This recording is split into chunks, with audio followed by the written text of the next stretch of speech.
2022 को लाइव सबका स्वागत करता हूँ मेरे यूट्यूब चैनल पे। And India's squad for the upcoming Asia Cup cricket tournament announced. Rohit Sharma named captain, while KL Rahul returns as the vice captain. And with that, we end morning news. Have a nice day.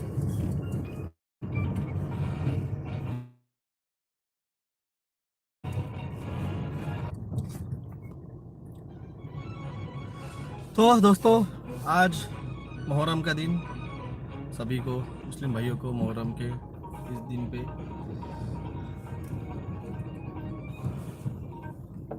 शुभकामनाएं।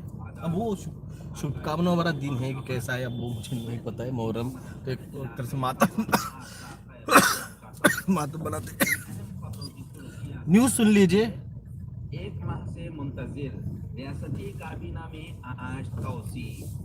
नांदेड़ शहर के रास्तों की तरक्की के लिए 100 करोड़, ताहम नांदेड़ को जोड़ने वाले पूर्णा और हिंगोली रास्तों के लिए 192 करोड़। आज लोकसभा का मौसमी अधिवेशन खत्म हो गया और इस अधिवेशन में क्या हुआ? स्मृति ईरानी चिल्लाई, कांग्रेस पार्टी का बॉयकॉट किया, कांग्रेस पार्टी का विरोध किया, महंगाई पे चर्चा हुई। कुछ नहीं हुआ महंगाई चर्चा में, कुछ भी नहीं हुआ। महंगाई बढ़ेगी, उसमें हम क्या कर सकते हैं? स्मृति ईरानी ने ब्लूमबर्ग रिपोर्ट का रेफरेंस, ब्लूमबर्ग रिपोर्ट, किसकी है ब्लूमबर्ग रिपोर्ट? ब्लूमबर्ग रिपोर्ट्स जो है, ब्लूमबर्ग कमेटी, वो रॉकचाइल्ड और रॉकफेलर फाउंडेशन से बनाई हुई है ब्लूमबर्ग रिपोर्ट। इतने दिन ये शैडो में काम कर रहे थे, इतने दिन हम चिल्ला चिल्ला के बता रहे थे, अरे भाई सुनो रे हमारी बात, अरे भाई सुनो रे हमारी बात। तब सरकार सुन नहीं रही थी। अब मैं आपको 4 दिन से क्या चल रहा है, 4 दिन से जिस चीज पे मैं बात कर रहा हूँ ना, 4 दिन से वही चीजें बाद में 3 घंटे बाद, 4 घंटे बाद, एक तो राष्ट्रवादी कांग्रेस के प्रवक्ता उनके इंटरव्यू में बात कर रहे हैं, या फिर कांग्रेस वाले उनके प्रवक्ताओं के या फिर उनके इंटरव्यूज में ये बात कर रहे हैं। क्योंकि इनको आखिर में मुद्दे उठाने पड़ेंगे, क्योंकि अगर आप नहीं उठा रहे तो डॉक्टर जगदाळे उठा रहा है, और डॉक्टर जगदाळे अगर उठा रहा है तो डॉक्टर जगदाळे बड़ा बन जाएगा। डॉक्टर जगदाळे को बड़ा बनने नहीं देना है, तो इसके लिए उनके पॉलिटिशियन मुद्दे उठाएंगे। अरे उठा लो यार, तुम हमारे आइडिया चुरा कर सकते हो, डॉक्टर जगदाळे थोड़ी चुरा सकते हो। ऐसे कई सारे हमारे कॉलेज के फ्रेंड्स थे जिन्होंने मेरे आइडिया चुरा के आज एक ठराविक लेवल तक पहुंचे, वो उसके ऊपर नहीं जा चुके हैं। आप भी कितना चुराएंगे हमारे ideas? It's a thinking process, it's a thinking process. क्योंकि मैं आपको जो एनालाइज करके बताता हूँ, जो चीज़ें मैं आपको न्यूज़ देखने के बाद समझा के बताता हूँ, वो आपके सामने भी होती है, फिर भी आपको एनालाइज करते नहीं आता है, क्योंकि इसे क्रिटिकल थिंकिंग कहा जाता है। इट्स अ लॉजिकल माइंड कहा जाता है। लॉजिक के 2 प्रकार आते हैं, डिडक्टिव लॉजिक और इंडक्टिव लॉजिक। जो शेरलॉक होम्स था वो डिडक्टिव लॉजिक यूज करता था, और जो भारतीय ब्योमकेश बख्शी था वो इंडक्टिव लॉजिक यूज करता था। तो लॉजिक के ऊपर ही आपकी थिंकिंग प्रोसेस डिपेंड करती है। अब जो है लोकसभा का संसदीय अधिवेशन हो चुका है, इसमें कम से कम बड़े बड़े एक 70 से 80 बिल रखे गए हैं, जिसके आज आखिरी दिन इलेक्ट्रिसिटी बिल जो है वो रखने वाले हैं, और उस इलेक्ट्रिसिटी बिल के तहत सरकार सारे अधिकार जो है वो अदानी को देने वाले हैं। अब उसकी मर्जी वो बिल क्या लगाएगा, किसका बिल ज़्यादा देगा, किसका माफ़ करेगा, किसका बिल काटेगा, किसका इलेक्ट्रिसिटी काटेगी, किसानों को इलेक्ट्रिसिटी देगा नहीं देगा। और आप लोग लगे पड़ो हिंदू मुस्लिम में। कुछ नहीं हो सकता तुम्हारे लोगों का, कुछ नहीं हो सकता है। बर्बाद हो चुका है देश। आप लोगों को डिक्लेयर नहीं किया है, मगर हम जैसे जो थिंकर्स है, क्रिटिकल थिंकर्स, जो हम देख रहे हैं भारत की हालत जिस तरह से जा रही है, जिस तरह से 2020 में मार्च में इन्होंने आपको घरों के अंदर कब्जे बंद करवाया है, तुम लोगों को ये बर्बाद कर डालेंगे, तुम्हारी इकोनॉमी खराब कर डालेंगे। ये रोल सिर्फ आपको लग रहा है 15 दिन के लिए, 15 दिन के लिए नहीं, ये और बढ़ेगा। ये और बढ़ेगा, ये 6 महीने 8 महीने तक जाएगा। एक 20 मार्च से चालू हुआ, 21 मार्च से चालू हुआ, घरों में कैद, नजरबंदी 15 दिन के लिए बोली थी, आगे 8 महीने तक चली। हजारों करोड़ों मजदूर हजारों किलोमीटर पैदल चले, कई रास्तों में मर गए। मेरे औरंगाबाद में खुद रेलवे के नीचे 13 मजदूर रेलवे के नीचे मर गए। क्यों मरे रेलवे के नीचे? क्योंकि रेलवे ट्रैक जो रहता है वो shortest way to the any travelling distance के लिए रहता है। अब वो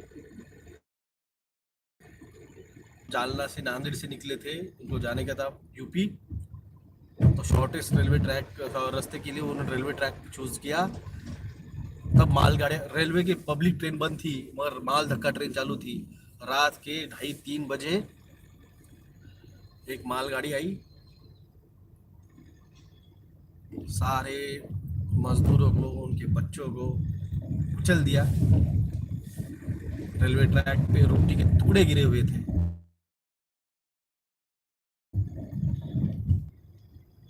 एक प्लेटफॉर्म का पिक्चर आया था, वीडियो आया था, माँ लेटी हुई है और वो 200-250 साल का बच्चा उसके पास खेल रहा था। जब भूख लगी तो माँ के पास जाके रो रहा था और माँ मरी पड़ी हुई थी। ये सब क्यों हुआ? क्योंकि मोदी को बोला गया बिल गेट्स से लॉकडाउन लगा।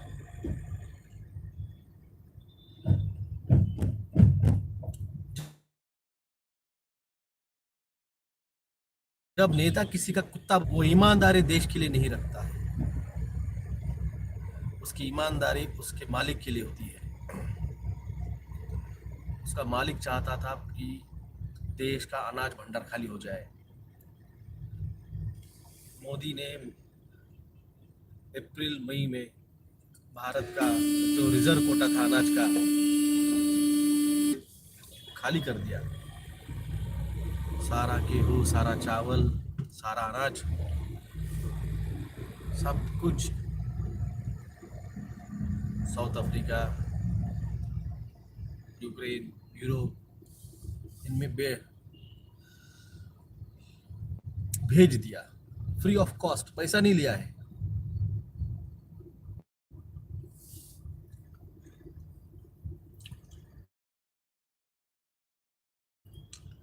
लोगों को अभी भी खेल समझ में नहीं आ रहा है। बच्चों, बच्चे तुम लो यार, बच्चे तुम लो। आंदोलन मोदी के खिलाफ करना है, बिल गेट्स के खिलाफ करना है। कलेक्टर के खिलाफ आंदोलन कर चुका मैं, उसको कंप्लेंट भी दे चुका हूं मैं। उससे कुछ नहीं होता है। आप लोग गलत लोगों को फॉलो कर रहे हो, कुछ नहीं होगा तुम्हारा जिंदगी में, कुछ नहीं होगा तुम्हारा। लिख लो मेरे से लिख लो, तुम्हारा जिंदगी में कुछ नहीं होगा। You are following wrong people.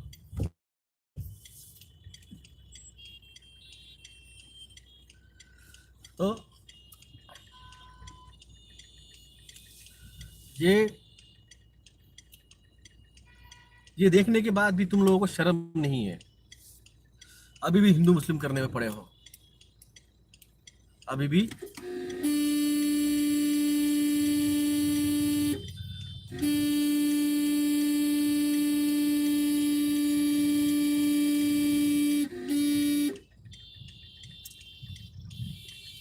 अभी भी हिंदू मुस्लिम करने पे पड़े हो। कितने दिन करोगे? कितने दिन करोगे? कर लो। जब भूखे मरने की नौबत आएगी, आज घड़ी में भारत के सारे स्टेट्स में जो है अनाज का उत्पादन 10% भी नहीं बचा है। याद है, मैंने बताया था अगले साल बहुत बारिश होने वाली है। जो भी अनाज है वो बह जाने वाला है, बोया हुआ। नया मई का टाइम अक्टूबर नवंबर में आएगा, उसको आने के लिए मार्च महीने के एंड का टाइम लगेगा। अगले 7 से 8 महीने के लिए आपको अनाज खाने के लिए नहीं रहेगा। जो भी रहेगा वो बहुत महंगा रहेगा। इसकी वजह से महंगाई बढ़ेगी। याद है दिसंबर 2021 में मैंने एक्सप्लेन किया था। तब बहुत से लोगों ने मुझे तब भी बहुत गालियाँ दी थी। आज भी बहुत जन गालियाँ दे रहे हैं, मुझे कोई फर्क नहीं गिरता है, क्योंकि आप लोगों के पास जो थिंकिंग नहीं है वो थिंकिंग में दे रहा हूँ। आप गधे मेन बात को छोड़ के किसी और ही लोगों के पीछे भाग रहे हो। ये वक्त नहीं रहा है कलेक्टर विलेक्टर को पकड़ने का, ये वक्त है डायरेक्ट मोदी की कॉलर पकड़ने का, ये वक्त है डायरेक्ट बिल गेट्स की कॉलर पकड़ने का। ये कलेक्टर विलेक्टर पकड़ने का टाइम 2020-2021 के मई जून तक था। तब मैं समझा रहा था आओ रे आओ रे। अक्टूबर 2021 को मैंने बोला अरे भाई आओ कलेक्टर से मिलने जाना है। औरंगाबाद का एक बंदा नहीं आया मेरे साथ। तो फोन आया था एक बंदे का, सर हम कलेक्टर से मिलने जा रहे हैं। जब मैंने बुलाया था तब कोई नहीं आया, और तुम बुलाओगे मैं आऊंगा? जाओ उधर।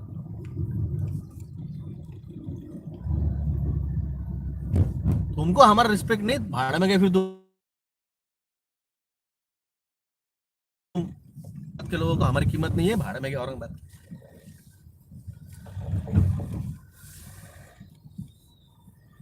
इनको जाति पे ही चाहिए सब कुछ, करो जाति पे सब कुछ।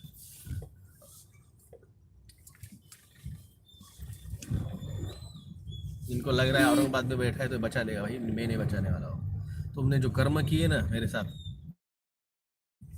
बुलाया था एक बंदा नहीं आया, एक बंदा नहीं आया मेरे साथ औरंगाबाद का, एक बंदा। किसके लिए आए थे सोच लो, जो भी आए थे सोच लो तुम किसके लिए आए थे। मेरे लिए नहीं आए थे तुम।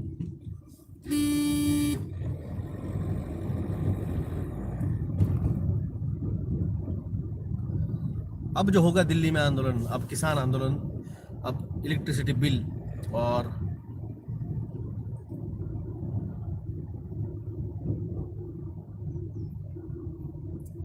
अग्निवीर जो है आंदोलन स्टार्ट होगा। और उसमें ये जो है आदिवासी, ये लोग भी उसमें जुड़ने वाले हैं। बहुत बड़ा आंदोलन जो है छिड़ने वाला है। मत आओ, जिसको आना है आओ, जिसको नहीं आना है मत आओ। जो नहीं आएगा उसको हम नहीं बचाएंगे, डोंट वरी। लिख के ले मेरे से किसी कागज पे।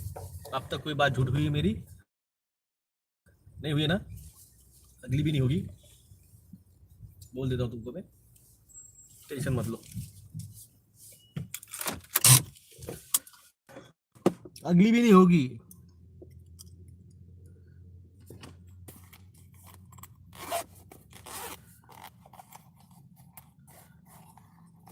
हर हर मोदी आ गया, कार्टून नेटवर्क का बच्चा। डोरीमोन जाके देख, हर हर मोदी। अरे मोदी, कार्टून नेटवर्क जाके देख। या ऐसे कई सारे हैं दल्ले, बीजेपी के दल्ले ऐसे कई सारे यहाँ पे बैठे हुए हैं। अपने बाप की औलाद नहीं है, किसी और की पैदाइश है, पड़ोसी की, यहाँ पे आके बातें करते हैं। सर जी मैंने आपके लिए ही आज और सत्य के आंदोलन के लिए, यस लीना जी, मैं आपकी औरंगाबाद के आंदोलन की बात नहीं कर रहा हूँ। मैं बात कर रहा हूँ 23 2021 की, या अक्टूबर महीने में जब औरंगाबाद कलेक्टर ने सबसे पहली बार टीका नहीं तो पेट्रोल नहीं, ये जब आदेश दिया था ना, मैं तब की बात कर रहा हूँ। वो आप जब आए थे वो तब की बात नहीं है। ये जब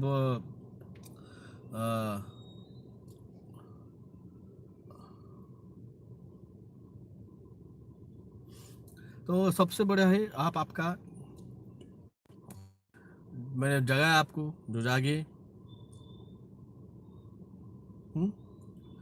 अभी आंदोलन की बहुत ज़रूरत है, आंदोलन करना पड़ेगा। अगर आंदोलन नहीं करोगे तो भारत की हालत बांग्लादेश, श्रीलंका और पाकिस्तान से कई गुना बुरी होने वाली है, बहुत ही बुरी होने वाली है। और इसको इन दलालों से, इन लूसीफरों के कुत्तों से बचाना होगा।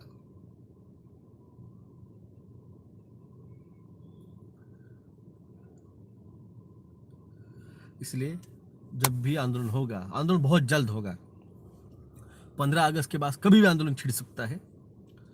उस आंदोलन में सभी से जुड़िए। 2 साल घर में बैठ के क्या ताली ठाली पीट ली, क्या कमा लिया तुमने, क्या कर लिया? समझ लो ये 6 महीने देश के लिए है, सब छोड़ छाड़ के 6 महीने देश को आ जाओ, देश बच जाएगा तो बचोगे, वरना तुम्हारे हालात कुत्तों से बहुत बुरे होने वाले हैं। सीए का, एनआरसी का पट्टा रहेगा गले में, डिटेंशन सेंटर में डालो जाओगे, तुम्हारे बच्चों को खाने को अनाज नहीं मिलेगा, ठूस ठूस के टीके लगवाएंगे, जियो फूड खिलाएंगे आपके बच्चों को, और तुम रहेगे डिटेंशन सेंटर में, क्योंकि आने वाली सोसाइटी वो डिस्टोपियन सोसाइटी है।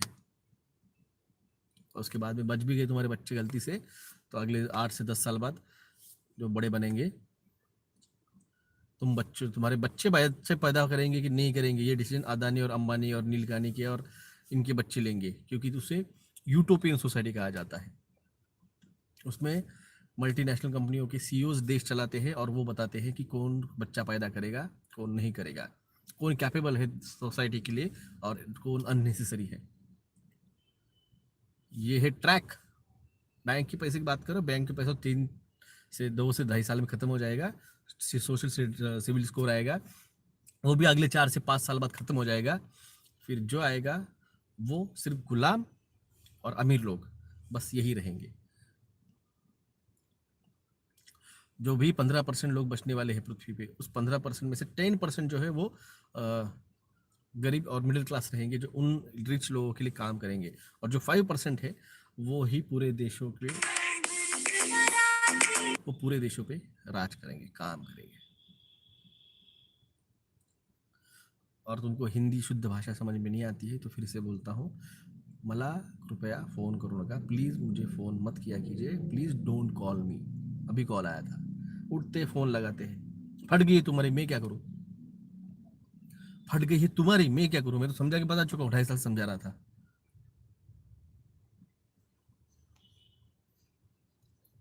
तू राज करेगा, ले ब्लॉक मार तू तेरे को।